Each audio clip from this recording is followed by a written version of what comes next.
அனைவருக்கும் வணக்கம். சமீபத்தில் ஒரு காணொலி பார்த்திருந்தேன். அதுல ஒரு தோழர் பேசுறாரு, திராவிடம் அப்படிங்கிறது விளக்கம் கொடுத்திருக்காரு.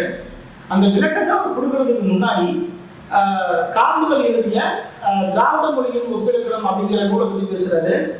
முதல்ல நம்ம ஒன்று சொல்லிக்கணும், என்னன்னா கால்டுவெல் எழுதிய தன் நூலுக்கு அவர் திராவிட மொழிகளின் ஒப்பிலக்கணம்ங்கிற பேரை வைக்கல. அவர் வச்ச பேரு தென்னிந்திய அல்லது திராவிட மொழிகளின் ஒப்பிலக்கணம் அப்படிங்கிற பேர் தான் வைக்கிறாரு. ஏன் தென்னிந்திய அல்லது திராவிடம் அப்படிங்கிறாருன்னா, கால்டுவெல்லுக்கு இந்த திராவிடம்ங்கிற கருத்தியல்ல முழுமையான நம்பிக்கையோ உடன்பாடோ இல்லை. அவர் தான் அந்த சொல்ல பயன்படுத்த பெரிய அளவில் பயன்படுத்துறாரு. அதனாலதான் கால்டுவெல் தென்னிந்திய அல்லது திராவிட மொழிகளின் ஒப்பிலக்கணம் அப்படிங்கிற பேரை பயன்படுத்துறாரு. ரெண்டாவதாக கால்டுவெல் இந்த வார்த்தைகளை எங்கிருந்து எடுத்தாரு அப்படின்னு பார்க்கும்போது அவரே சொல்றாரு, 2 சமஸ்கிருத நூல்களிலிருந்து எடுத்தேன் அப்படிங்கிறார். கால்டுவெல் தமிழரை திராவிடம் என்று குறிப்பதற்கு தமிழ் நூல்கள் எதிலிருந்து எடுக்கவில்லை. அவர் எங்கிருந்து இருக்கிறாரு, வட இந்திய நூல்கள் இருக்கிறாரு. இப்ப அந்த காணொலியில் அந்த தோழர் சொல்றாரு, சதுரகராதியில வீரமாமுனிவர் எழுதிய சதுர அகராதியில திராவிடம்ங்கிற சொல்லுக்கான வார்த்தை விளக்கம் தமிழ், ஒரு தமிழ் தேசம் அப்படின்னு குறிப்பிடுதுன்னு சொல்றாரு.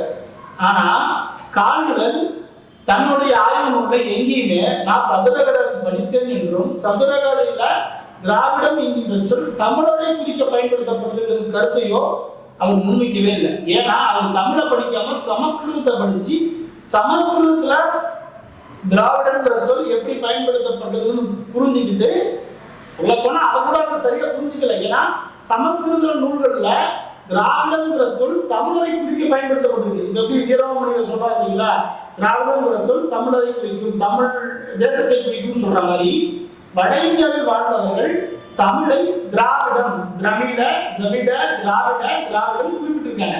ஒரு எடுத்துக்காட்டுக்கு சொல்லணும்னா, தமிழ்நாட்டிலேயே கிபி 3ஆம் நூற்றாண்டுகள்ல சமண மதங்கள் பெரிய அளவில் பரவும் போது அப்போ தமிழர்கள் மட்டும் இருந்து சமண மதத்தை வளர்த்த குழு இருக்கு பார்த்தீங்களா, நிறைய குழுக்களாக சமண முனிவர்கள் செயல்பட்டாங்க. அதுல ஒரு குழுவுக்கு பேரு திராவிட சங்கம். ஏன் திராவிட சங்கம்னா, அந்த குழுவில் தமிழை தாய்மொழியாக கொண்டவர்கள் தான் சமண மதத்தை வளர்த்திருக்காங்க. அதனால அந்த குழுவுக்கு பேரு திராவிட சங்கம். இதை தாண்டி கிமு 2ஆம் நூற்றாண்டுல இன்றைய ஒரிசாவில காரவேலன் ஒரு மன்னர் இருக்காரு. அவரு எழுதின கல்வெட்டு கிடைச்சிருக்கு. அந்த கல்வெட்டுல கூட அவர் தமிழர்களை குறிப்பிடுறாரு, திரமிழ தேச சங்காத்தம்ங்கிறாரு. தமிழர் தேச கூட்டணிங்கிறத அவரு திரமிழ அப்படின்னு தான் குறிப்பிட்டிருக்காரு. அப்படின்னா இந்த காவலி பகல் உங்களுக்கு தெளிவா புரியும். திரமிழ, திராவிட, திராவிடங்கிற சொல்கள் தமிழை தமிழ் நிலத்தை குறிக்க பயன்படுத்தப்பட்டிருக்கு. இதுதான் சதுரகராதியும் வீரமாமுனிவர் சொல்றாரு. இதுல நமக்கு எந்த மாற்றுக்கருத்து மேல தெளிவு உண்மை. ஓகே, இப்ப கேள்வி என்னன்னா, இந்த காணொலி பதிவு செய்யற தோழர் சொல்றாரு, இதனாலதான் பெரியார் திராவிடங்கிற சொல்ல பயன்படுத்தினாரு.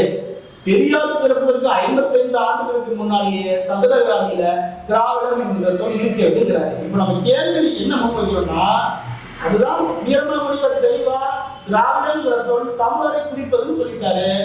வட இந்தியாவில் வாழ்ந்தவர்களும் தமிழரை குறிப்பதற்கு தான் திராவிடங்கிற சொல்லை பயன்படுத்திருக்காரும் போது எதற்காக ஐயா ஈவே ராமசாமி நாயக்கர் அவர்கள் தன்னுடைய பேச்சு முழுக்க, தன்னுடைய கட்டுரைகள்ல, தன்னுடைய பத்திரிகைகள்ல திராவிடம் என்கிற சொல் தமிழரை, மலையாளிகளை, கன்னரை, தெலுங்கரை, துளுவரை குறிக்கக்கூடிய ஒரு பொது சொல் அப்படின்னு திருத்தி கூறுகிறார் என்று இந்த காணொலியில் அந்த காணொலியில் பேசுகின்ற நபர் எங்கேயுமே ஒரு கேள்வி எழுப்பவும் இல்லை, அதற்கான பதிலும் அவர் கொடுக்கல. அண்ணன் சீமான் அவர்கள் திராவிடம் என்பது திருடர்கள் கூடும் இடம் அப்படின்னு ஒரு கலாச்சாரத்தை எடுத்து போட்டவங்க, இது எங்கிருந்து எடுத்தாருன்னு தெரியல, இதுக்கு ஆதாரம் இல்லை அப்படின்னு சொல்ற நபர். அதே போல ஐயா ஈவே ராமசாமி அவர்களையும், ஐயா நீங்க திராவிடர்னு சொல்றீங்க, இதற்கான ஆதாரம் தரவுகள் எங்கிருந்து எடுத்தீங்க, எந்த நூல்ல திராவிடர் என்பதற்கான வரையறை தமிழர், மலையாளி, கன்னடர், தெலுங்கர், துளுவர் கொடுத்திருக்குன்னு கேட்டிருந்தாருன்னா உண்மையிலேயே அந்த காணொலி பேசுகிற நபர் நேர்மையாக உண்மையாக நடந்து கொண்டாலும் நம்ம புரிஞ்சுக்கலாம்.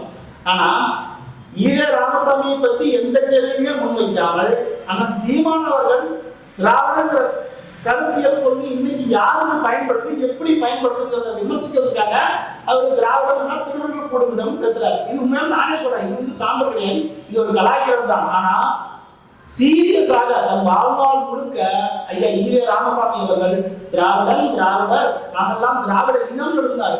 உண்மையாலுமே திராவிடர் ஒரு இனம் எங்க இருந்துச்சுன்னு எங்களுக்கு தெரியல. இன்னும் தெளிவா சொல்ல போனா 100 ஆண்டுகளுக்கு முன்னாடி 1900 காலகட்டங்கள்ல புராதன இந்தியாவும் 56 தேசங்களும் ஒரு புத்தகம் எழுதப்பட்டது. அந்த புத்தகத்தின் ஆசிரியர் இந்தியாவை 56 தேசங்களாக வரையறை செய்கிறார். அந்த 56 தேசங்களில் சோழ தேசம் இருக்கிறது, பாண்டிய தேசம் இருக்கிறது, சேர தேசம் இருக்கிறது, தமிழ்நாடு முழுக்க வந்துருச்சு. கன்னட தேசமும் இருக்கிறது, கேரள தேசமும் இருக்கிறது, ஆந்திர தேசமும் இருக்கிறது, கூடுதலாக திராவிட தேசம் இருக்கிறது. இப்ப தமிழ்நாட்டை 3ஆ பிரிச்சிங்கன்னா ஒரு பக்கம் சேரர்கள் கேரளா ஆண்டுருக்காங்க, கீழே பாண்டியர்கள் முழுக்க ஆண்டுருக்காங்க, நடுவுல சோழர்கள் ஆண்டுருக்காங்க, மேல தொண்டை நாடு இருக்கு. ஓகே, இப்ப இதுல ஆந்திரா நாடு வந்துருச்சு, கர்நாடகா வந்துருச்சு. இப்ப திராவிட நாடு அந்த புத்தகத்தில் இருக்கு. அந்த புத்தகத்தில் இருக்கக்கூடிய அந்த திராவிட நாடு எங்க இருக்கு அப்படின்னு திராவிடம் பேசுவதற்கு கண்டுபிடிச்சு சொன்னா தமிழர்கள் நாங்கள் தெரிஞ்சிருக்கோம். நன்றி, வணக்கம்.